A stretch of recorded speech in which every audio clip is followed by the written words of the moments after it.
말씀하신 것처럼 지금 참 피곤한 시간이죠. 그래서 아마도 강의 중에 조금 졸릴 수도 있겠는데 조금 피곤하시면 그냥 졸면서 들으셔도 괜찮습니다. 진심입니다.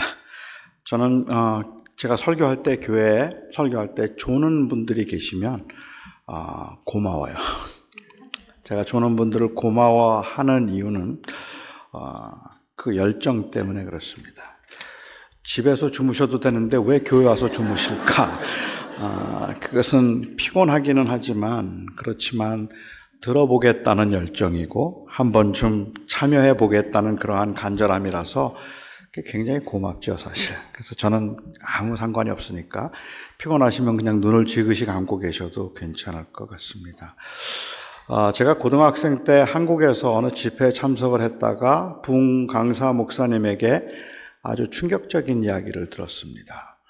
그날 그 부흥회 강사 목사님은 예수 믿고 3년 안에 부자 못 되면 예수 헛믿었다 했습니다. 예수 믿고 3년 안에 부자 못 되었다면 예수를 헛믿은 것이다 하고 그렇게 말씀을 하셨는데 당시 고등학생인 저에게도 그 말은 좀 충격이었던 것 같아요. 사람들은 누구도 부자가 되기 위해서 예수를 믿는다고 말하지는 않습니다. 하지만 그럼에도 불구하고 예수를 믿으면 잘 될 거라는 기대는 있습니다.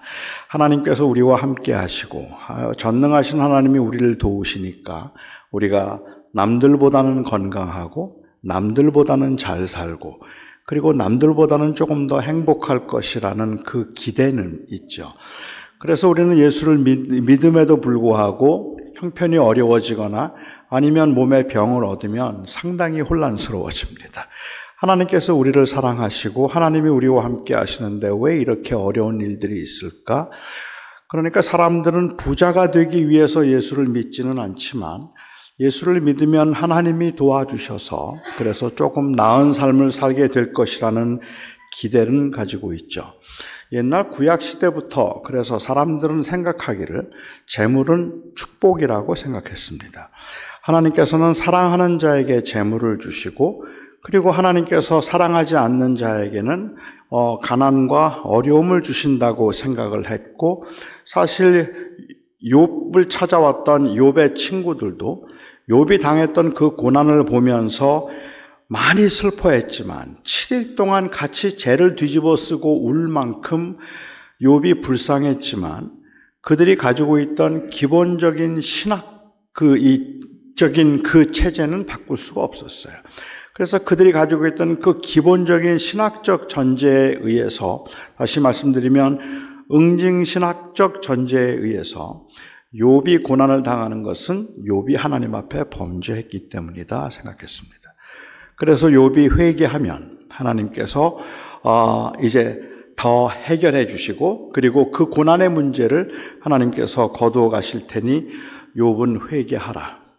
그렇게 욥이 회개하라는 의도에서 빌닷이 했던 말이 그 유명한 말, 내 시작은 미약하였으나 나중은 심히 창대하리라.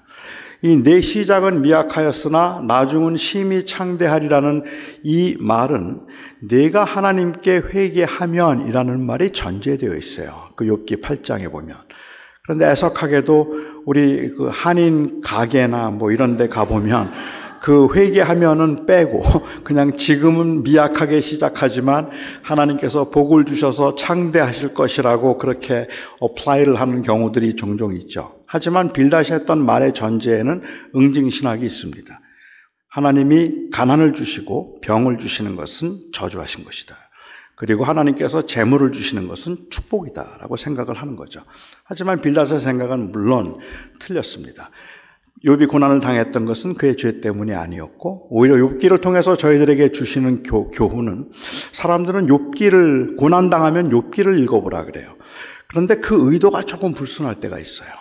그러니까 고난당한 분들에게 욥기를 읽어보라는 그 이유가 욥이 고난 가운데 있으면서 원망하지 않고 내가 적신으로 싸운즉 적신으로 가는 것이 마땅합니다 라고 그렇게 오히려 감사하는 모습을 배우라는 뜻인 것처럼 그렇게 보여지기도 하는데 만일 그런 의도에서 고난당한 분들에게 욥기를 읽어보라고 말한다면 욥기를 읽어보라고 말씀하지 마시고 욥기 2장까지만 읽어봐라 라고 말하는 게 맞습니다. 왜냐하면 욥기 3장부터 욥은 출생을 저주합니다. 그리고 왜 내가 이런 억울한 일을 당하는가 도대체 이해를 할 수가 없다는 거예요. 그리고 친구들은 계속 너 죄 지었는데 그런 건데 너 아직도 교만하구나, 아직도 죄인이 아니란 말이냐. 욥은 하나님 앞에 자기가 죄인이 아니란 이야기를 하지 않아요. 오히려 그럼에도 불구하고 나는 죄가 없다고 말하는 그 말의 근거는 뭐냐면 하나님이 죄 때문에 나를 치신다면 할 말 없어요. 그 거룩하신 하나님 앞에. 그런데 왜 너희는 멀쩡하니 그거예요. 왜 너희는 괜찮니? 너는 의롭니? 그런데 욥의 친구들이 자꾸 죄 때문이라고 그렇게 말하는 말은 결국은 자기들은 의롭다는 말이 되어버렸잖아요. 나는 하나님 의로우니까 벌 안 받고 너는 죄가 많으니까 벌 받는 거지.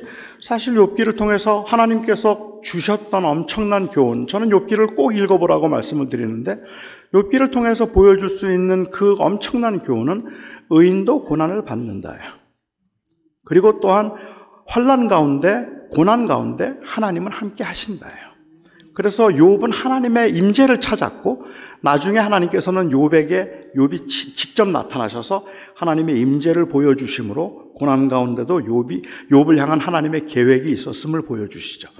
그것이 욥기가 보여주고 있는 엄청난 어떤 위로의 말씀이라고 생각하는데 사람들은 재물을 축복이라고 생각을 합니다. 재물이 축복일까요? 잘 살고 재물을 많이 받으면 그러면 복을 받았다, 축복이라고 말할 수 있을까요? 저는 그것이 하나님께로부터 온 것이라는 점에서는 전 동의할 수 있습니다. 하지만 그럼에도 불구하고 재물이 그냥 축복이라고 말한다면 저는 아닌 것 같아요. 하나님이 주신 선물임에는 맞는데 하나님의 주신 선물이지만 일반적으로 사람들이 생각하는 것처럼 그런 축복은 아니라는 말이죠. 보통 선물을 이야기하면 선물에는 여러 종류의 선물이 있습니다. 왜 선물을 주는가에 따라서 그 선물의 종류가 좀 달라질 수 있다고 말할 수 있겠는데 우선 처음 생각해 볼 수 있는 선물의 종류는 보상으로서의 선물입니다. 그러니까 내가 좋은 일을 하면 그 좋은 일을 한 데 대한 보상으로 그래서 선물을 주는 경우들이 있을 겁니다. 그러니까 보상으로 선물을 받는 경우에 그것은 내가 한 행위에 대한 보상이기 때문에 그것은 나의 상급입니다. 사람들은 종종 재물을 하나님께서 왜 주셨는가? 보상으로 주신 거라고 생각하죠. 11조 했더니 하나님께서 나에게 복을 주셨고 주일날 열심히 섬기고 새벽마다 기도했더니 우리 아들을 좋은 대학 가게 만들어 주셨고 내 사업이 번창하게 만들어 주셨다고 말하면 이럴 때 선물, 하나님께서 주신 재물, 선물은 결국 내가 한 행위에 대한 보상이 된다고 말할 수 있을 것 같아요. 제가 목회 초기에 이제 이민을 저는 일찍 왔으니까 처음 이민 와서 이후에 이민 오시는 분들이 정착할 수 있도록 도움을 많이 드렸습니다. 그래서 처음 오신 분들 아파트도 얻어드리고 그리고 이 운전면허증도 받게 해드리고 자녀들 데리고 교육청 가서 학교에 등록도 시켜드리고 그렇게 그분이 정착할 수 있도록 최선을 다해서 도와드리죠. 도와드리면 너무 고맙다고 이 연말이 되면 사과 상자를 가져오세요. 사과 상자를 가져와서 고맙다고 저에게 사과 상자를 선물로 주십니다. 사과만 있는 사과 상자입니다. 그 안에 다른 건 없고 그냥 사과만 들어있는 사과 상자이긴 한데 사과 상자를 저에게 선물로 주시면 그러면 저는 고맙다고 그것을 받죠. 어느 누구도 저에게 그 사과 상자를 가져다 주시면서 저에게 사명을 부여하거나 할 일을 부여하지 않습니다. 그러니까 사과 상자를 주시면서 이 사과 가지고 교인들 중에 아픈 사람들 찾아가셔서 좀 나눠주세요라든지 아니면은 목사님은 1개만 드시고 11개는 다른 사람들과 같이 나누어 드세요라고 말하는 사람은 아무도 없습니다. 모두가 다 그 사과를 제가 한 행위에 대한 보상으로 주신 것이기 때문에 저 혼자 다 먹어도 괜찮습니다. 혼자 다 먹고 아무하고도 나누지 않아도 그래도 저는 괜찮아요. 왜냐하면 그것은 내 행위에 대한 결과이기 때문에 그렇습니다. 하나님께서 11조로 복을 주셨다. 그래서 하나님이 11조 했더니 보상으로 복을 주시고 열심히 하나님을 섬겼더니 하나님께서 나에게 복을 주셔서 이렇게 형통하게 하셨다고 말한다면 엄밀히 자칫 거기에는 재물관이라는 게 없어요. 그건 내가 누리면 되는 거예요. 내가 한 일에 대한 행위니까. 그러니까 내 마음대로 해도 되는 그러한 이 상급이라고 말할 수 있겠습니다. 정말로 재물이 하나님께서 우리에게 주신 내 행위에 대한 보상일까? 이것은 11조를 해서 복을 받았다는 분들, 저는 그 고백이 틀렸다고 말하지는 않습니다. 11조 해서 복을 받는 사람들이 있을 거예요. 하나님께서 그렇게 복을 주신 사람이. 하지만 제가 아쉽게 생각하는 것은 그것이 사실이라고 할지라도 그것을 일반화시키면 안 되는 겁니다. 그것은 하나님께서 그 사람을 통해서 일하신 특별한 방법일 뿐입니다. 그렇기 때문에 11조 한 사람들이 다 복을 받지 않아요. 11조 했는데도 굉장히 어렵고 힘든 사람들이 많아요. 여러분, 그것보다 더 혼란스러운 게 뭔지 아십니까? 11조 안 한 사람들이 더 부자가 많아요.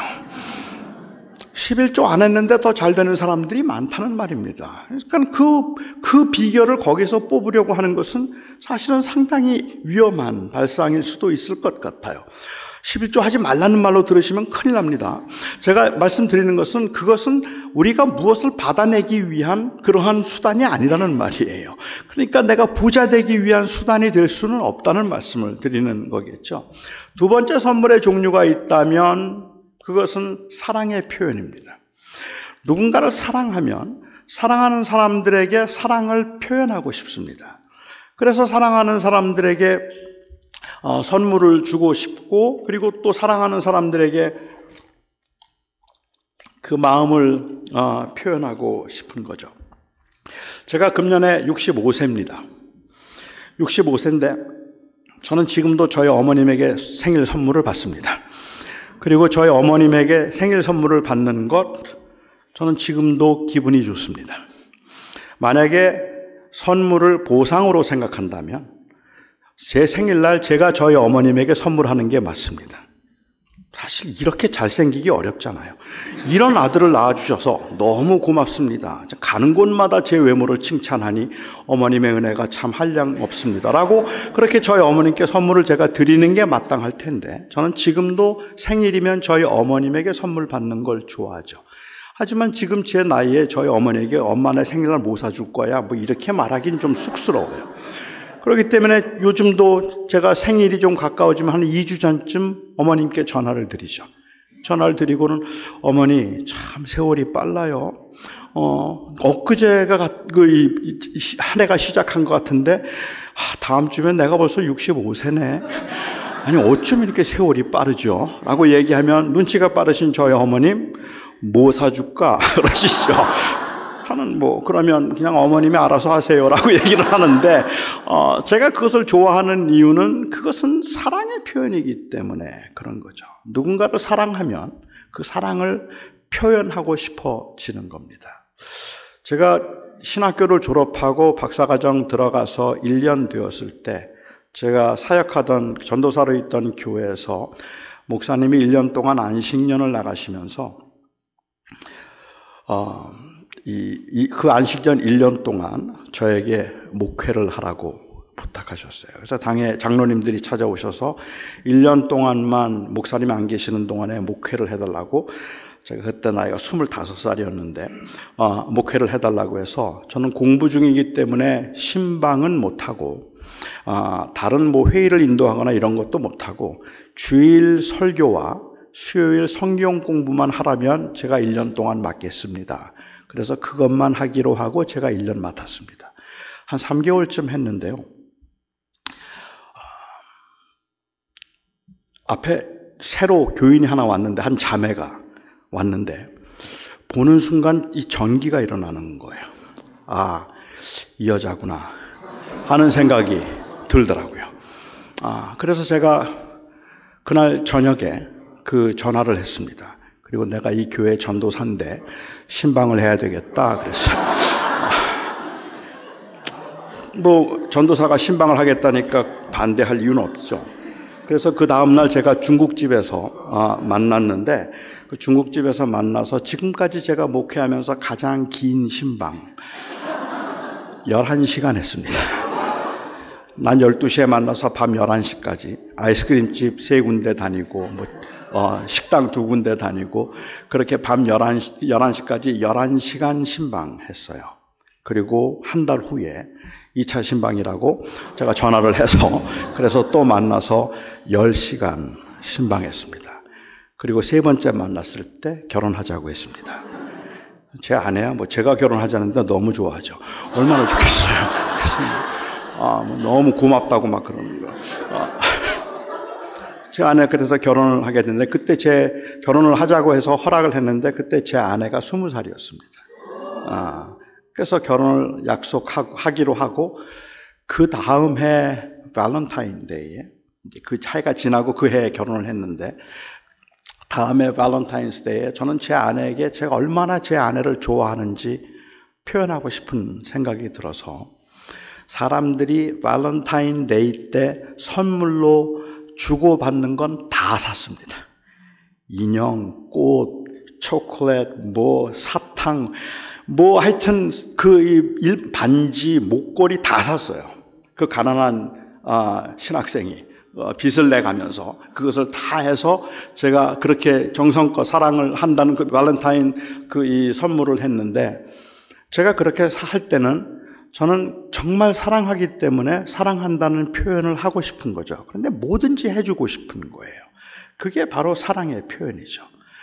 때로는 사람들은 생각하기를 그 재물이 하나님의 사랑의 표현이라고 생각해요.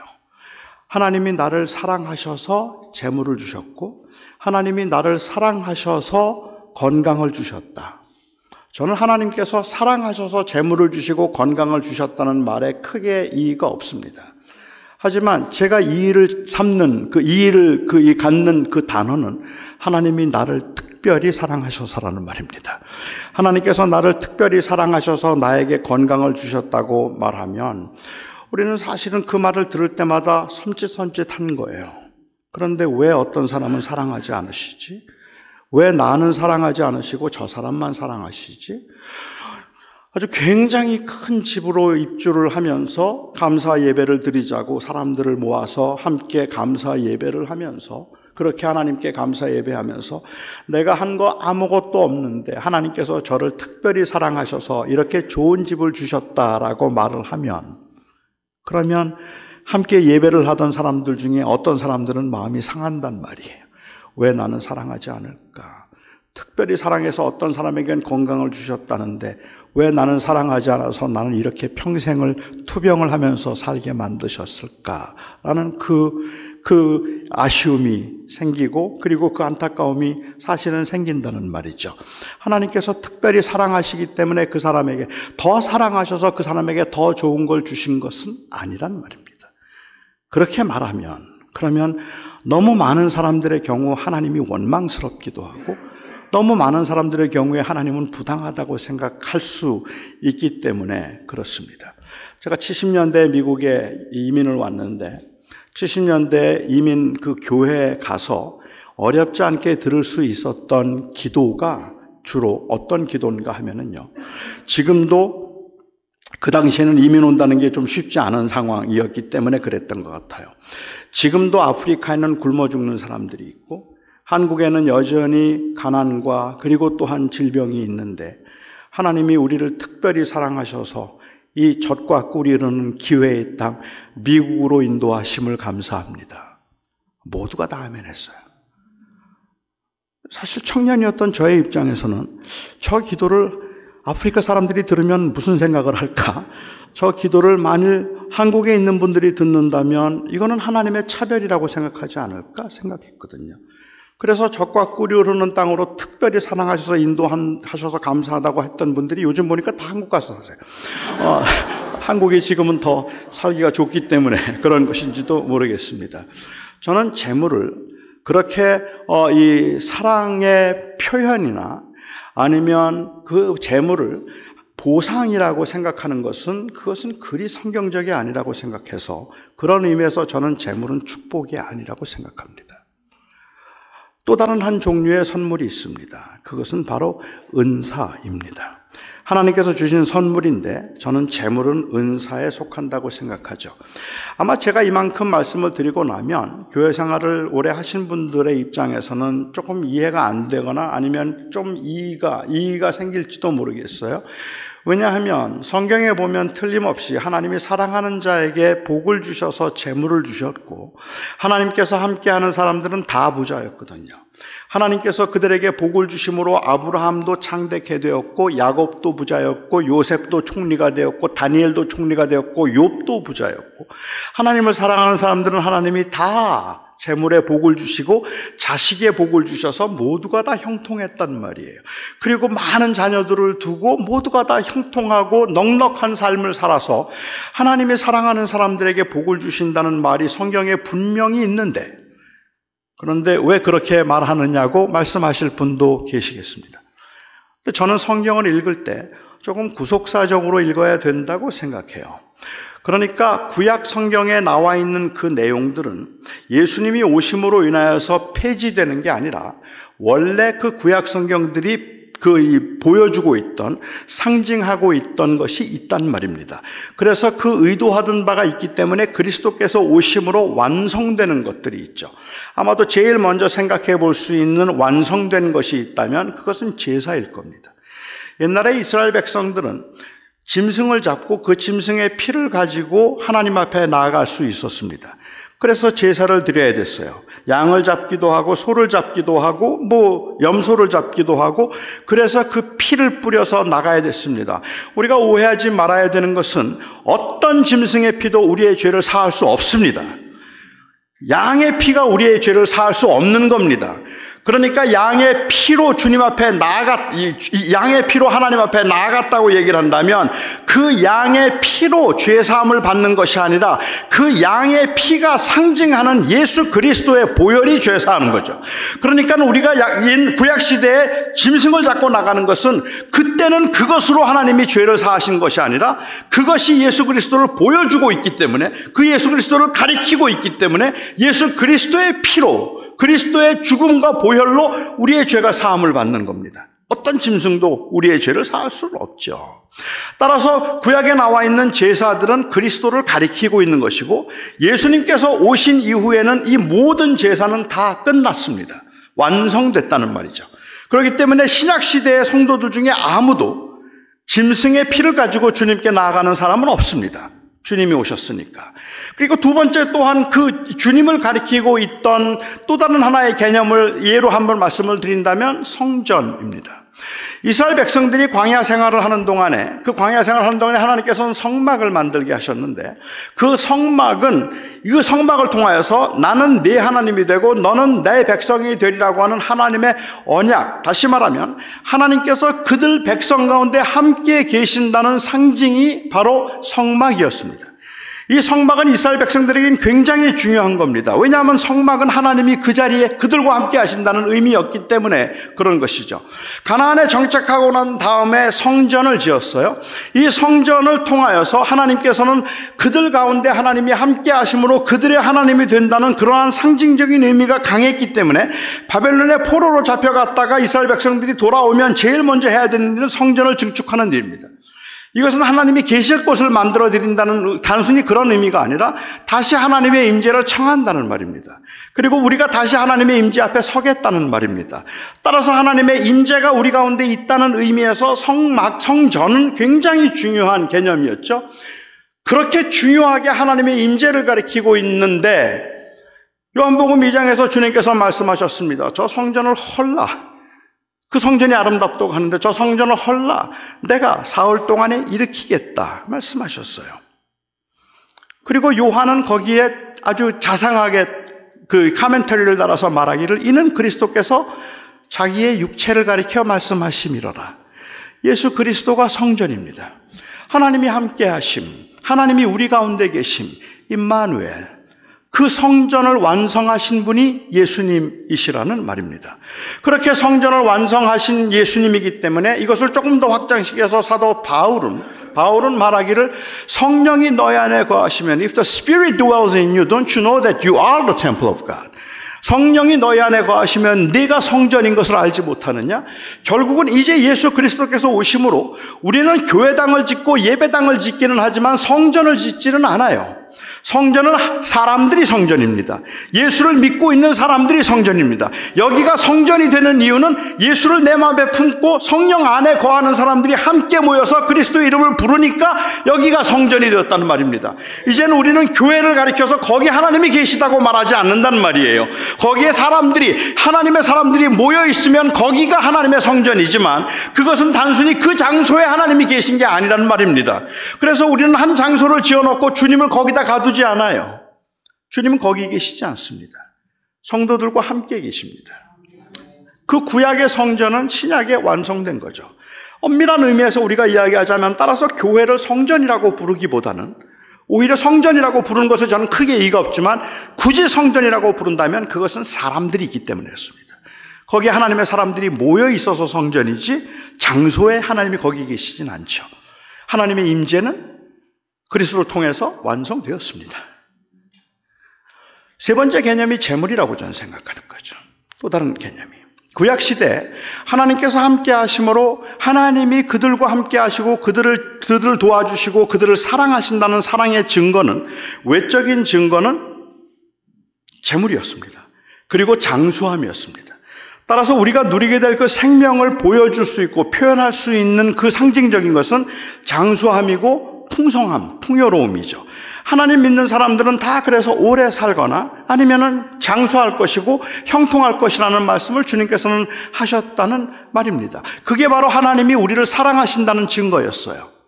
하지만 신약시대 하나님께서 우리를 얼마나 사랑하시는가 하는 그 사랑의 증거로 예수 그리스도께서는 사실은 이 모든 하나님의 사랑을 확증하시는 가장 확실한 증거가 되어주셨다는 말입니다. 그러니까 주님께서 이 땅에 오심으로 이제 주님께서 우리를 얼마나 사랑하시는가를 십자가를 통해서 우리에게 보여주신 하나님은 이제부터는 더 이상은 그 재물 때문에 하나님의 사랑을 알게 되는 게 아니라 예수 때문에 하나님의 사랑을 안단 말입니다. 아무리 가난해도 아무리 힘들어도 아무리 아파도 우리가 하나님이 나를 사랑하신다고 확실하게 말할 수 있게 만드는 그 근거는 예수예요. 예수님이 오시기 전까지는 돈이었어요. 재물이었어요. 그게 사랑을 보여주시는 외적인 증거니까. 그런데 하나님께서는 그리스도를 통해서 사랑을 확증하셨기 때문에 사실은 신약 성경에는 어디에도 하나님을 믿는 사람들이 부자가 되었다는 말을 하지 않고 오히려 신약 성경에서는 예수님이 오신 다음에는 하나님을 믿는 사람들에게 가진 것을 팔아서 가난한 자에게 주어라라고 말해요. 가난한 자에게 주어도 하나님의 사랑을 확증할 수 있단 말이에요. 내가 비록 많이 아프지만 남들보다 가난하지만 남들보다 약하지만 다른 사람들 다 잘 나가는 나 혼자 잘 안 나가는 것 같아서 굉장히 마음이 우울하고 섭섭하기도 하지만 그럼에도 불구하고 하나님이 나를 사랑하신다는 것을 How do you know? 어떻게 아세요? I know it because of Jesus. 난 예수 때문에 알아요. 아무리 아파도 하나님 나 사랑하셔. 내가 그렇게 알 수 있다고 말할 수 있는 것은 바로 예수 그리스도라는 말이죠. 따라서 그 구약에 나오는 재물의 의미는 그리스도를 통해서 완성되었다라고 그렇게 말할 수 있기 때문에 저는 감히 재물은 축복이 아니라 이것은 은사다라고 말합니다. 은사에는 좀 특징이 있습니다. 성경에 나와 있는 특별히 고린도서 12장부터 14장에 나와 있는 말씀들을 보면 하나님께서 은사를 주시는 특징들이 있는데요. 그 은사의 첫 번째 특징은 성령께서 그 뜻대로 나누어 주신다는 것. 그러니까 은사를 주님께서 주실 때 그 분배가 공평하지 않습니다. 어떤 사람에게는 많이 주시고요. 어떤 사람에게는 적게 주십니다. 어떤 사람에게는 큰 것을 주시고 어떤 사람에게는 적은 것을 주십니다. 여러분은 하나님이 공평하시다고 생각하십니까? 하나님이 공평하신가요? 하나님 공평하지 않습니다. 적어도 분배에 있어서는 하나님은 공평한 분이 아닙니다. 하나님은 어떤 사람에겐 다 주셨고요. 어떤 사람에겐 아무것도 안 주셨습니다. 어떤 사람에게는. 제가 한번 뉴욕에 집회를 갔는데 제가 설교가 끝나고 난 다음에 한 자매가 저를 찾아왔어요. 그리고는 저를 찾아와서 저에게 말하기를 Pastor Rowe, I don't think God is fair. 목사님, 하나님은 공평하지 않아요 라고. 그냥 끄셔도 되겠어요. 괜찮습니다. 소리보다는 그냥 차라리 제가 땀을 흘려 죽죠.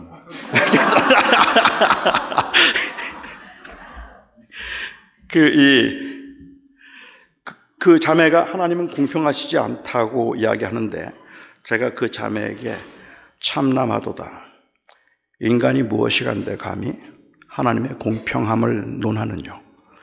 토기장이가 그릇을 가지고 원하는 대로 그 그릇을 만들 수 없더냐. 하나님께서 하나님의 일을 하시는데 네가 뭐라고 하나님의 공평함을 감히 논하느냐. 그렇게 말할 수가 없었어요. 그 자매는 요즘은 뇌병변이라고 하죠. 뇌성마비 장애인이었습니다. 뇌성마비 장애를 가지고 있는 그 자매가 그 몇 마디의 말을 하기 위해서 얼마나 몸을 비틀고 얼마나 숨을 몰아쉬면서 그 말을 하는지, 목사님, 하나님은 공평하지 않다는 그 말을 하기 위해서 아주 힘들게 그 말을 하고 있는데 제가 거기에서 하나님의 공평함을 변호할 수 없더라고요. 하나님은 공평하지 않습니다. 하나님은 어떤 사람에겐 정말 다 주셔서 부족한 것이 없게 살아가는 사람들이 있는가 하면 어떤 사람에겐 하나님께서 아무것도 안 주셔서 정말 어떻게 살까 막막한 사람들이 있습니다. 실제로 하나님께서 달란트의 비유에서도 말씀하신 것처럼 어떤 사람에겐 5을 주셨는데 어떤 사람에겐 2를 주시고 어떤 사람에겐 1를 주십니다. 1를 받은 사람은 그 주인이 공평하지 않다고 생각을 했어요. 왜? 1를 주고 심지 않은 데서 거두려고 합니다라고 말하잖아요. 1 주고 5을 어떻게 이기란 말이에요. 그래서 그냥 땅에 묻어두었다고 했습니다. 그러니까는 하나님께서 그 주신 것들은 사실은 공평하지 않은 게 사실이죠. 그런데 비유 가운데 말씀하신 숫자도 저는 좀 못마땅해요. 어떤 사람에겐 5을 주셨고 어떤 사람에겐 2를 주셨다고 했는데 그냥 5을 주시고 3이라고 말씀해 주시면 얼마나 좋았을까 하는 생각도 좀 하는 거죠. 그런데 5과 2를 말씀하셨어요. 2 가진 사람이 최선을 다해서 남길 수 있는 그 최선이 뭘까요? 배를 남기는 거예요. 2를 남기는 거죠. 어떤 사람이 아무리 몸부림을 쳐도 5 가진 사람을 못 이겨요. 한 사람은 그냥 놀고 있는데 이길 수 없는 것, 그게 이 세상이에요. 열심히 살면 돈을 번다고요? 몸부림치면서 그렇게 정말로 밤잠 안 자고 그렇게 사는데 돈이 모이지 않는 사람들이 있어요. 해도 안 되는 사람들이 있는가 하면 아무것도 안 해도 되는 사람도, 그런데도 척척 되는 사람도 있다는 말입니다. 아니, 여러분들 대부분의 여러분들처럼 저도 포함시킬게요. 책만 읽고 돌아서면 잊어버리는, 그래서 읽고 난 다음에 그냥 뭘 읽었지 생각하면 잊어버리는 여러분들이 포로제닉 메모리를 가지고 그냥 읽으면 머릿속에 탁탁 외워지는 사람을 이길 수 있을까요? 절대로 못 이길 겁니다. 제가 시카고의 한 장로님을 만났는데 시카고에서 가장 성공하신 장로님이래요, 물질적으로. 그런데 그 장로님이 저를 데리고 가시면서 그 말씀 하시는 거예요. 목사님, 저는 이렇게 다니다 보면 돈이 보입니다 그래요. 저는 아무리 봐도 안 보이는데 그분은 돈이 보인다는데 내가 그분을 어떻게 이길 수 있을까요? 상대가 안 되는 거예요. 그분에게는 그 재능이 있어요, 처음부터. 그래서 모든 걸 다 가진 사람이죠. 아무리 노력을 해도 그 사람을 이길 수 없는 사람들이 있단 말입니다. 아무리 애를 써도 감당이 안 될 만큼이나 모든 걸 가진 사람들이 있고, 그리고 아무리 애를 써도 넘어갈 수 없는 한계 앞에 매번 부딪혀야 되는 사람들이 있다는 말입니다. 제가 그래서 그 자매에게 그렇게 얘기했어요. I think God is not fair. He has given you only quarter talents. 하나님이 너한테는 1 달란트도 아니고 quarter talent 주신 것 같다. 그런데 하나님의 공평함이 어디에 나타나는지 아니? 하나님은 너에게 몇 개를 주셨는지를 정확하게 기억하고 계시고 내가 가진 것을 가지고 최선을 다해서 배를 남기는 것 이상을 기대하지 않으신다. 하나님은 너에게 주신 것 가지고 비교하라고 말씀하지 않고 5 가진 사람 이기라고 말하는 게 아니라 그냥 네게 주어진 것 가지고 최선을 다하면 그러면 하나님 앞에 착하고 충성된 종이 되는 거야. 2개 가진 사람이 2개를 남겨서 4개 만들고 5개 가진 사람이 3개 남겨서 8개를 만들면 배를 가졌지만 하나님이 보시기에 착하고 충성된 종은 5개 가지고 3개 남긴 사람이 아니라 2개 가지고 2개 남긴 사람이에요. 그게 하나님의 관점이라고 저는 믿는 거죠. 세상 사람들은 지속적으로 우리에게 너 몇 개 가졌니를 물어요. 그리고 너 뭐 할 줄 아니를 물어요. 그래서 몇 개 가졌는가에 의해서 한 사람의 가치를 결정하죠. 그런데 주님의 질문은 너 몇 개 가졌니가 아니라 너 몇 개 남겼니예요. 많이 가진 사람들이, 많은 것을 주신 분들이, 많은 것을 하나님께서 허락하신 후에 어쩌면 하나님 앞에 섰을 때 부끄러울 사람들이 있다는 거예요. 세상에서는 다 칭찬받았는데, 그런데 막상 하나님 앞에 섰을 때는 야 이게 뭐냐? 내가 너에게 얼마를 줬는데? 하고 말할 사람이 있다는 거죠. 세상에서는 패배한 것처럼 보였지만 하나님이 보실 때는 잘 살았다 말할 수 있는 사람들도 있는 거죠. 그래서 저는 교회 목사들이 가끔씩 뭐 큰 교회가 이렇게 부흥했느니 이렇게 성장했느니 이렇게 됐느니 뭐 하는 이야기를 들을 때마다 제 마음속에 드는 안타까운 마음은 하나님께서 부흥하게 하신 거잖아요. 사람들을 붙여주시고 그에게 재능을 주시고 그에게 능력을 주시고 그에게 하여튼 많은 것을 주셔서 그가 그렇게 했기 때문에 하나님께서 5을 주셔서 5을 남긴 거잖아요. 그런데 어떤 목사들에게는 1개밖에 안 주셨단 말이에요. 그분들이 교회가 작은 이유가 기도하지 않아서라고 말하면 너무 억울하단 말이에요. 교인들 사랑하지 않아서라고 말하면 그건 너무 억울하단 말이에요. 얼마나 교인들을 사랑하는데 새벽마다 하나님 앞에 부르짖는데 그런데 교회가 성장하지 않아요. 저는 그래도 그 사역이 소중하다. 한 사람을 위해서 사역을 하더라도 그건 굉장히 귀한 것이라고 말해 주어야지. 열악한 환경에서 그것을 극복하여서 최고가 된 것을 마치 인간 승리라도 한 것처럼 칭찬하고 자랑한다면 저는 그 부분을 굉장히 귀하고 소중하게 여긴다 할지라도 얼마나 많은 사람들에게 좌절과 그리고 얼마나 많은 사람들에게 실패감을 줄까라는 생각을 한다는 거죠. 우리는 종종 인간 승리라는 말을 듣습니다. 그래서 장애인이 열심히 해서 장애인이 아닌 비장애인들보다 더 탁월한 결과를 만들어내면 사람들은 그것을 인간 승리라고 말하고 열악한 환경에서 그 환경을 이겨내고 성공하면 그것을 인간 승리라고 말하죠. 그래서 우리 장애인들에게 때로는 위로를 주기 위해서 용기를 준다는 말로 너도 할 수 있어. 너도 헬렌 켈러가 될 수 있어. 라고 말해요. 그런데 이 말이 얼마나 아픈 말인지를 몰라요. 너도 하면 될 거야.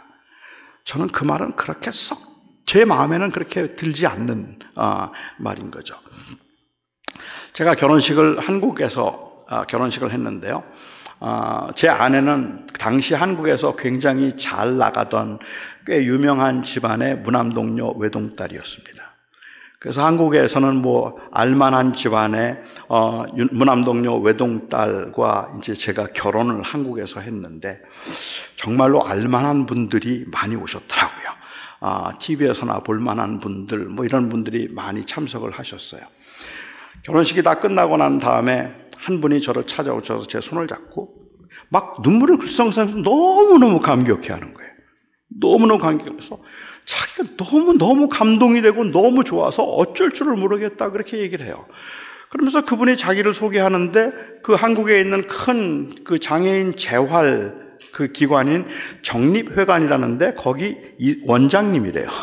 정립회관 원장인데 그런데 자기가 이번에 이 결혼식에 참석해서 너무 감동을 받았다고 하면서 저에게 정립회관에 와서 우리 원우들에게 간증을 좀 하고 강연 하나만 해달라고 그렇게 부탁을 하시는 거예요. 근데 그 말을 딱 듣는 순간에 이분은 지금 내가 무슨 인간 승리했다고 생각하나? 이런 생각을 한 거예요. 그러니까 기분이 싹 나빴어요 벌써. 그러니까 저는 왜냐하면 사실 정말 거의 제가 알고 있는 모든 자매들이 다 저를 좋아했거든요. 그런데 그 모든 저를 좋아하는 그 자매들의 그 간절한 그 눈초리를 다 뿌리치고 제가 결혼해 준 건데, 그래서 지금 결혼해 줘서 여기 와서 지금 결혼해 주고 가는 건데, 그런데 마치 제가 무슨 이 장애인이고 가난한 신학생이 이런 이 유력한 집안의 딸과 결혼을 하게 된 게 무슨 인간 승리라도 되는 것처럼, 개천에서 용이라도 난 것처럼 그렇게 와서 이제 막 감동을 하고 있는 거죠. 그러면서 그 원우들에게 간증을 해달라고 하는데 그게 두 번째로 불쾌했어요. 저한테는 좀 마음이 불편했어요. 그래서 제가 그분에게 이렇게 말씀을 드렸습니다. 제가 설령 이걸 성공이라고 말한다 할지라도 저는 그 장애인들에게 제가 가서 여러분도 열심히 살면 나처럼 될 수 있습니다, 그 말은 위로가 안 됩니다. 오히려 그 사람들에게 너 저렇게 안 돼도 소중해 라고 말해주는 게 위로일 겁니다. 그 아이들 보고 인간 승리하라고 말하지 마세요.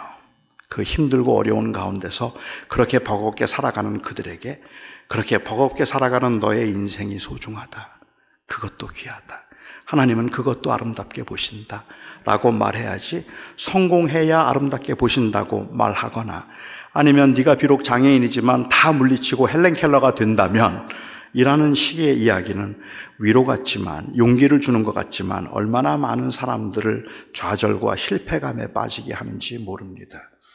하나님께서 함께 하시고 사랑하시기 때문에 틀림없이 당신도 부자가 되게 해주실 겁니다. 아닐 수 있어요. 저는 부자가 되게 해주실 수도 있다고 생각해요. 하지만 그래서 부자가 되게 해주실 거야 라는 말보다 굉장히 불편하고 가난하게 살고 있지만 그를 오히려 감싸 안고 그래도 너는 너무 소중해 라고 말해주는 게 그게 맞는 말이 아니겠습니까? 하나님이 각자에게 주신 것이 다르다면 그 주어진 것 가지고 교만해서 나는 특별히 사랑해서 더 많이 주셨다고 생각하거나 나는 하나님이 특별히 사랑하시기 때문에 내가 더 이런 자리에 올랐고 나는 남들보다 나름대로 더 열심히 했기 때문에 내가 이 자리에 왔다고 말하지 말고, 장애인들이, 가난한 사람들이 얼마나 열심히 사는지 아시잖아요. 오히려 그것보다는 나는 비록 하나님께서 하나님의 특별한 섭리 가운데 나에게 이런 것을 주셨지만, 그렇지 않아도 하나님이 적게 주셔서 덜 사랑하는 것 아니고 너도 소중하다, 아니 내가 참 소중한 사람이지 라고 말해주는 게 맞다는 말이죠.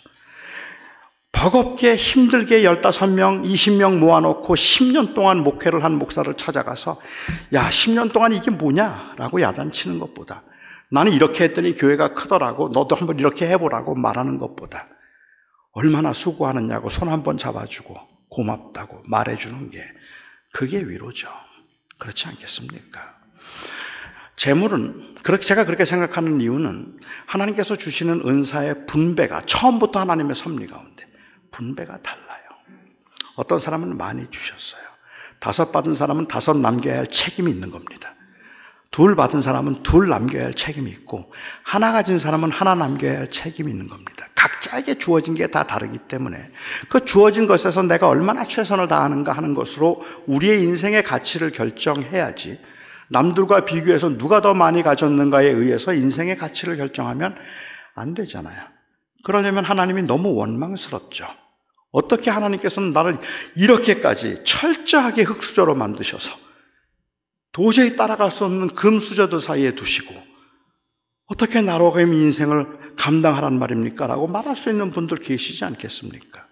2 번째, 은사의 특징이 있다면 하나님께서 은사를 주신 후에 우리에게 요구하시는 것은 그 은사를 큰 은사가 되도록 해야 하는 것입니다. 12장, 고린도서 12장에 말씀하시기를 그런즉 너희는 더욱 큰 은사를 사모하라 라고 그렇게 말씀을 하셨으니까 우리에게는 더 큰 은사를 사모해야 할 책임과 사명이 우리에게는 있다고 말할 수 있을 것 같습니다. 은사 중에 제일 큰 은사가 뭘까요? 어떤 분들은 사랑이라 그러세요. 사랑이 제일 큰 은사라고 말씀을 하시는데 사랑이 은사인가요? 저도 사랑이 은사였으면 참 좋겠다는 생각을 해본 적이 있었어요. 목회를 하는 동안에 장로님이 목사님, 저 아무개 집사님 좀 사랑해 주세요. 자꾸만 그렇게 사랑하지 않으세요. 좀 사랑해 주세요. 그러면 제가 나도 그러고 싶은데 은사가 없어서 그러면 되잖아요. 은사가 없는 걸 어떡하는 말이에요. 은사가 없어서 나 사랑이 안 돼요. 그렇게 얘기를 하면 될 텐데 은사는 사랑이 아닙니다. 사랑은 은사가 아닙니다. 사랑은 그 은사를 더 큰 은사로 만드는 제일 좋은 길일 뿐이에요. 당시 고린도 교회에 문제가 있었습니다. 특별히 방언 때문에 교회가 좀 시끄러웠습니다. 그 방언 때문에 교회가 시끄러워서 방언을 하는 사람과 하지 않는 사람 사이에 분열이 생기고 교회가 좀 어려울 때 바울이 그들에게 편지를 보내면서 했던 말이 다 사도겠느냐, 다 선지자겠느냐, 다 병 고치는 자겠느냐, 다 교사겠느냐, 다 방언하는 자겠느냐, 다 통역하는 자겠느냐. 아니라는 말이죠. 각자에게 주신 게 다르다는 말이죠. 서로 아니라는 말이에요. 그렇지 않잖아요. 그런즉 너희는 더욱 큰 은사들을 사모하라. 복수예요. 근데 애석하게도 한글에서는 단수로 번역이 되었어요. 너희는 더욱 큰 은사들을 사모하라. Eagerly desire the greater gifts. 더 큰 은사들을 사모하라. 더 큰 은사들을 사모하는 제일 좋은 길을 보여주겠다.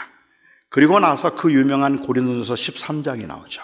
사람이 천사의 말을 한다 할지라도 사랑이 없으면 울리는 꽹과리가 되고, 사람이 산을 옮길 만한 믿음이 있다 할지라도 사랑이 없으면 그건 아무것도 아니다. 그래서 사람들은 여기에서 대조되는 것이 사랑과 방언이라고 생각하고 사랑과 믿음이라고 생각해요.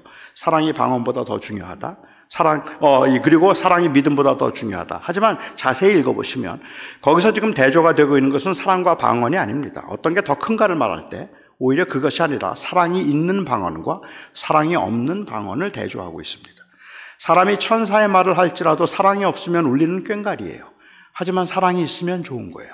사람이 산을 옮길 만한 믿음이 있다 할지라도 사랑이 없으면 아무것도 아니지만 사랑이 있으면 귀한 거예요. 그러니까 결국은 사랑이 있는 믿음이고 사랑이 있는 방언과 사랑이 없는 것을 대조하고 있지, 사랑이 방언보다 더 좋다는 말 하는 거 아니거든요. 사랑은 은사가 아니니까 비교의 대상이 아닌 거죠. 그렇게 말씀하시고, 이 천사의 말을 할지라도 사랑이 없으면 아무것도 아니고 산을 옮기려는 믿음이 있어도 사랑이 없으면 아무것도 아니다. 말씀하시는 4절부터 그 다음에 말씀하시죠. 그럼 사랑이 뭔가요? 사랑이란 오래 참고 온유하고 투기하지 않고 자랑하지 않고 교만하지 않고 자기의 유익을 구하지 않는 것, 그게 사랑으로 행하는 것이다. 그러니까 이 말을 조금 바꿔서 말하자면 이런 거죠. 하나님께서 너에게 방언의 은사를 주셨니? 그러면 그 방언의 은사가 큰 은사 되게 해라. 제일 좋은 길은 뭘까? 그것 가지고 교만하지 말고, 그것 가지고 자랑하지 말고, 그것 가지고 자기의 유익 구하지 말고, 그것 가지고 무례하게 행하지 말아라. 그러면 그 은사 큰 은사 된다. 그 말씀이죠. 하나님이 너에게 가르치는 은사를 주셨느냐? 그러면 그 가르치는 은사가 큰 은사가 되게 하라. 어떻게 하면 큰 은사가 될까? 제일 좋은 길은 사랑으로 행하면 되지. 그러니까 그 가르치는 은사 가지고 무례하게 행하거나 자기의 유익을 구하거나 쉽게 성내거나 그 가르치는 은사를 가지고 자랑하려고 하지 말고 오히려 겸손한 마음으로, 그리고 참 온유한 마음으로 사람 앞에서 섬기는 일을 감당하라. 그러면 그 은사가 큰 은사가 되리라.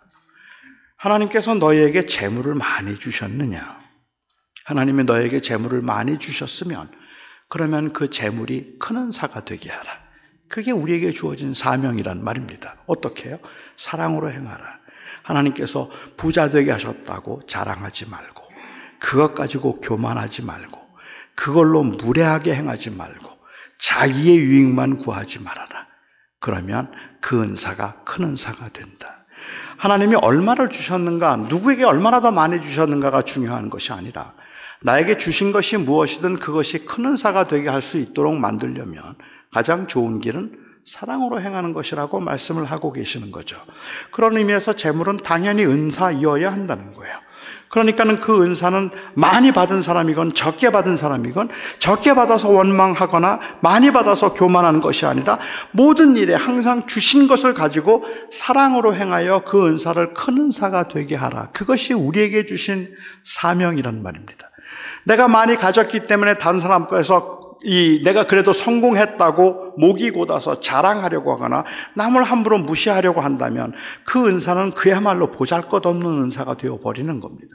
큰 걸 주셨지만 별로 의미가 없는 거죠. 오히려 그것을 가지고 겸손한 마음으로 섬기고 온유한 마음을 가지고 다른 사람들 앞에서 다른 사람들을 더 배려하고 더 붙들어 주려고 하는 것, 그것이 바로 사랑으로 행하는 은사가 되지 않겠는가 말입니다. 세 번째, 은사를 주신 목적은, 교회에 하나님께서 은사를 주신 것은 그 사람이 했던 일에 대한 보상이 아닙니다. 방언의 은사를 받건 예언의 은사를 받건 가르치는 은사를 받든지 그 궁극적인 은사의 목적은, 그것은 섬김을 받도록 하기 위함이 아니라 섬기기 위함이라는 말입니다. 섬기도록 하기 위해서, 교회를 세우기 위해서 하나님께서 은사를 주신 것이죠. 하나님의 나라를 세우고 확장하며 하나님의 공동체를 세우고 또 하나님의 사람들을 세워주도록 하기 위해서 하나님께서 각자에게 은사를 주셨기 때문에, 이 은사를 단순히 보상이나 사랑의 표현으로 생각을 하면 거기에는 사명이 없어요. 다시 말하면 관이 없어요. 재물관. 하지만 이것을 하나님께서 나에게 주신 은사라고 생각한다면, 우리에게 정말 중요하게 남는 문제는 내가 뭘 가지고 있는가가 아니라 내가 이걸 어떻게 쓰는가라는 그 사명이 굉장히 중요해진다는 말입니다. 이것은 큰 것이든 작은 것이든 별로 상관이 없다고 생각해요. 모든 것은 하나님께서 우리에게 주신 선물인데, 그 선물은 결국은 우리로 하여금 섬기도록 하기 위해서 주신 것이라고 볼 수 있기 때문에 그렇습니다. 저는 제가 태어나고 8개월 되었을 때 소아마비 장애인이 되었어요. 제가 8개월 되어서 소아마비 장애인이 되고 난 후에 저는 어릴 적에 자라면서 제 마음속에는 열등감도 좀 있었겠지만, 열등감을 극복하기 위해서 제가 마음속에 가지고 있던 이 가장 큰 생각은 나는 강해야 한다는 것이었습니다. 이 험한 세상에서 장애를 가지고 살아가는 내가 약하면 그러면 밟힌다. 약하면 무시당한다. 강해야 한다. 나는 강해야 한다. 그게 저에게는 굉장한 강박이었었습니다. 그래서 저는 열심히 공부했습니다. 남들보다 약해지지 않기 위해서. 아니, 약할 수밖에 없어요. 그럼에도 불구하고 저는 어쩌면 강해지지는 못했지만 약해 보이기는 싫었던 거죠. 강해 보이고 싶었기 때문에 남들이 하는 운동들은 다 했어요. 아이스케이팅 타는 거 하나만 빼놓고 저는 남들이 하는 운동은 다 하려고 애를 썼고 뭐든지 쫓아가서 제가 다 하려고 했던 것 같아요. 열심히 공부했습니다. 소셜리, 혹시라도 사람들이 나를 왕따시키지 않을까라는 생각 때문에 비록 집에 들어와서는 너무 허전해서 눈물을 흘리는 한이 있어도 사람들 앞에 서면 저는 언제나 분위기를 주도하는 사람이었습니다. 항상 분위기를 주도하고 항상 웃기고, 제 성격이 원래 그랬다고 생각되지는 않는데 항상 그 앞에서 사람들을 웃기고, 그리고 사람들 앞에서 제가 더 좋은 관계를 유지해야 된다는 생각을 했는데, 그 모든 이유들은 결국은 저는 강해야 된다는 생각입니다. 강하지는 않잖아요. 그러니까 강해 보여야죠. 제가 학교를 20분 동안 걸어 다니는데요, 20분 걸어 다니는 동안에 저는 한 번도 큰 길로 간 기억이 없어요. 저는 항상 뒷길로만 다녔습니다. 그 이유는 큰 길로 가다가 혹시라도 학교 반 아이를 만나서 가방 들어다 준다고 할까봐, 가방 들어다 줄까라고 물을까봐, 그러면 마치 제가 걸린 것 같은 거예요, 제 약함이. 그래서 저는 그게 싫어서 그냥 피해 다니기도 하고, 넘어졌을 때 누가 와서 깔깔거리면서 야 왜 넘어졌냐 바보처럼 막 이렇게 이야기를 하는 게 저는 고마웠어요. 마치 깊은 연민을 가진 것처럼 쫓아와서 어떻게 뭐 해줄까 하고 막 도와주려고 하면 자기들은 안 넘어지는데 나만 넘어진 것처럼 그렇게 보이는 것 같아서 그게 싫었던 거죠. 불쌍해 보이는 것 같은 게 싫은 거고. 그래서 저는 강하려고 했었어요. 고등학교 2학년 때 제가 주님을 영접하고 목사가 되겠다고 헌신을 하면서 제 마음속 제가 하나님께 드렸던 기도는, 하나님 절 좀 강하게 해주십시오였습니다. 제가 가진 게 너무 약합니다. 절 좀 강하게 해주십시오. 제가 강하게 해달라는 말이 무슨 얘기겠습니까? 저 목사 되겠습니다. 좋은 목사 될 테니까 제 다리 좀 고쳐주십시오. 그게 저의 기도였습니다. 제 다리 좀 고쳐주세요. 저 좋은 목사 하겠습니다. 제 다리 좀 고쳐주세요. 그 기도를 저는 4년 동안 하루도 빼놓지 않고 했습니다. 4년 동안 매일 제 다리 고쳐달라고, 좋은 목사 하겠다고, 잘하겠다고, 절 좀 강하게 해달라고 기도를 했죠. 대학교 2학년 때 볼티모어에서 어느 한 교회 앞을 지나가는데 그 앞에 그 프로그램이 붙어 있는데 보니까 Healing Service Tonight, 오늘 밤에 신유 집회가 있다 하는 이 표시가 있다. 오늘 낮에 신유 집회가 있다는 그 표시를 보고 저기도 가봐야 되겠다 생각해서 제가 그날 낮에 그 교회에 갔습니다. 한 30명쯤 교인들이 있었는데 다 할머니들이었고요. 5명의 목사님들이 앞에 앉아서 안수기도를 해주는데 한 명씩 나오면 안수기도를 해주는데 남자는 저 하나였어요. 근데 한 분 나오면 기도를 해주는데 저는 제가 차례가 와서 그 앞에 무릎을 꿇고 앉았을 때 한 목사님이 저의 머리에 손을 얹고 기도를 해주는데 저는 말할 수 없는 위로와 감동을 받았습니다. 왜냐하면 제가 그동안에 그 전에도 이 한국 교회 신유 집회 한 2-번 참석했었거든요. 근데 신유 집회 참석할 때마다 저의 마음은 그렇게 편하지 않았어요. 너무 시끄러운 것도 싫었고 너무 인위적으로 막 자꾸 억지로 고치려고 하는 듯한 자연스럽지가 않다는 생각이 저는 좀 불편했던 것 같아요. 뭐 성령의 역사가 나타나면 그런 놀라운 일들도 있기는 하겠지만 저는 이제 그게 좀 불편해서 웬만하면 난 이제 다시는 안 간다고 생각을 했었는데 그날 그곳에서는 목사님이 저를 위해서 땀을 흘리면서 3분, 5분 정말 간절하게 저를 위해서 기도해 주시는데 너무 감동을 받았죠. 그리고 제가 들어와 앉았는데 한 분이 이제 다 안수가 끝나고 설교를 하시는데 그날 그 설교가 저를 완전히 뒤집어 놓았습니다. 그 설교를 듣고 있는데 제 마음속에 그런 분노가 있다는 걸 제가 처음 알았던 것처럼 마음속에 막 화가 치미는 거예요. 너무 화가 나서 앉아 있을 수가 없을 정도였는데 갑자기 그랬어요. 근데 그날 목사님이 하신 설교가 뭐 그렇게 굉장히 분노를 일으킬 만한 말이 아니에요. 그분이 하셨던 말씀은 믿음으로 기도하면 무슨 병이든지 다 낫는다예요. 그런데 왜 그렇게 화가 납니까? 믿음으로 기도하면 무슨 병이든지 다 낫는다고 하는데 제가 막 화가 나는 거예요. 그러니까 지난 4년 동안 내가 기도를 했는데 내 다리가 낫지 않은 게 믿음이 없어서라고? 그러면 하나님은 무슨 믿음을 기대하시는데 어떤 믿음이 있으면 다리가 낫는데 도대체 그 믿음이 뭔데? 왜 내 다리는 고쳐주지 않으실까? 내가 믿음이 없다고? 믿음이 없다는 건 당연하겠지만 어떤 믿음이 그러면 하나님은 요구하시는 걸까? 막 이런 생각이 너무 부딪혀서 예배가 다 마치고 난 다음에 제가 목사님을 찾아갔습니다. 그리고 그 목사님에게 제가 따지듯이 물었어요. 목사님, 믿음으로 기도하면 병이 다 낫습니까? 그랬더니 그분이 하시는 말씀이 믿음으로 기도하면 병이 다 낫는다는 거예요. 정말 병이 다 낫습니까? 낫는다 그래요. 그러면서 그분이 바울의 이야기를 해요. 바울에게 육체의 가시가 있었지. 우리는 바울의 육체의 가시가 뭔지 잘 몰라요. 뭐 제가 알고 있는 바로도 30가지는 돼요. 바울의 육체의 가시라고 할 만한 것들이 바울은 심한 간질을 앓았다고 말하는 사람도 있고 눈이 굉장히 나빠서 심한 안질 때문에 힘들었다는 사람도 있고 위장병이었다고 말하고 클레멘스의 이야기에 의하면 등이 많이 굽었기 때문에 곱추였다고 말을 하기도 해요. 그런데 그게 아니더라도 여러분 40에 하나 가만매 39대잖아요. 왜 39대를 때렸죠? 40대 맞으면 죽어요. 사람들이 생각할 때. 그러니까 40에 하나를 감했다는 말은 죽도록 때렸다는 이야기예요. 죽을 만큼 때렸다는 이야기예요. 그거 5번 맞았어요. 골병 안 들었을까요? 안 아픈 데가 있었을까요? 저는 바울은 그야말로 걸어다니는 종합병원이었다 싶을 만큼 많이 온몸이 아팠을 텐데 그 중에 특별히 그를 괴롭혔던 게 뭔지는 모르지만 있었던 것 같아요. 그래서 그것을 육체의 가시라고 바울은 부르는데 그 육체의 가시 때문에 하나님 앞에 그 가시를 거두어달라고 3번 기도했지. 목사님이 얘기하세요. 그렇죠. 3번 기도했습니다. 그렇게 기도한 끝에 하나님께서 내가 받은 계시가 너무 크기 때문에 너로 하여금 교만하지 않게 하려고 내가 육체의 가시를 두었다는 하나님의 음성을 들었고 그리고 또한 하나님께서는 내 약함 가운데 강함이 되신다는 말씀을 듣고 내 은혜가 내게 족하다는 이야기를 들었지. 그렇습니다. 그리고 목사님이 저에게 물어요.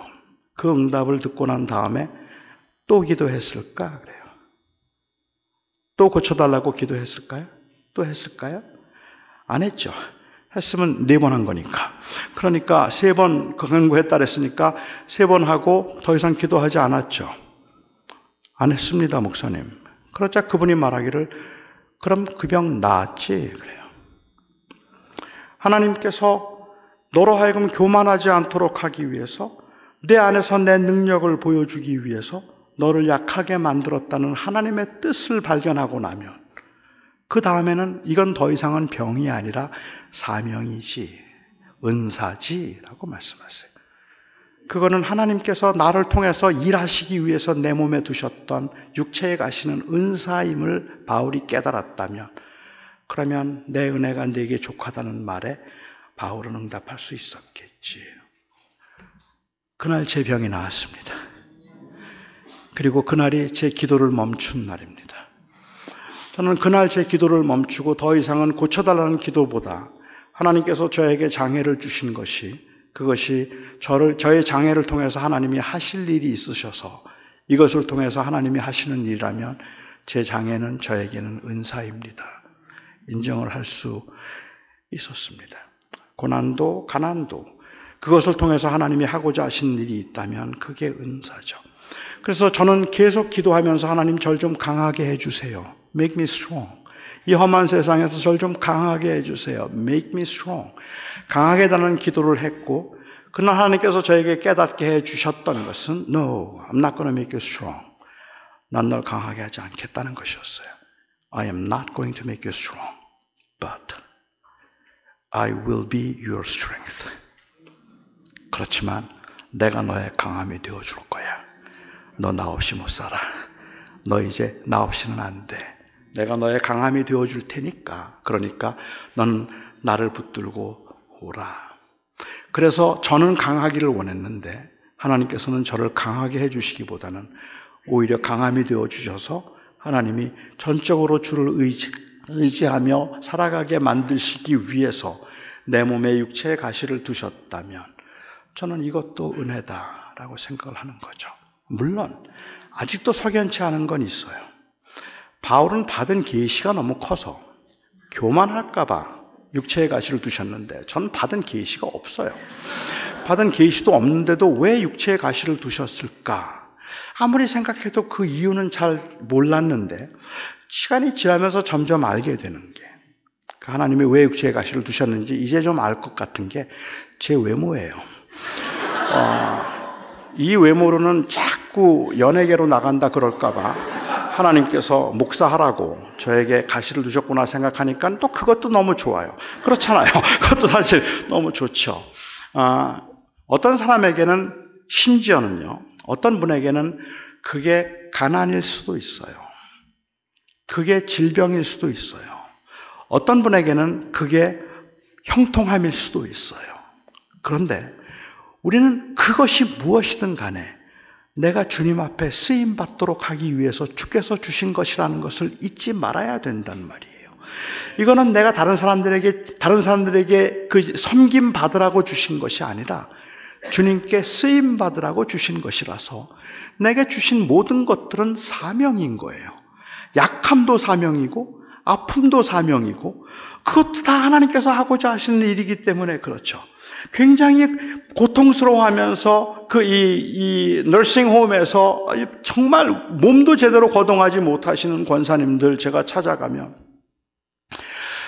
난 이제 가고 싶은데 하나님이 왜 안 데려가시는지 모르겠다고, 나 이제 정말 이제 가고 싶다고 그렇게 말씀하시는 분들에게 제가 늘 드렸던 말씀이 있습니다.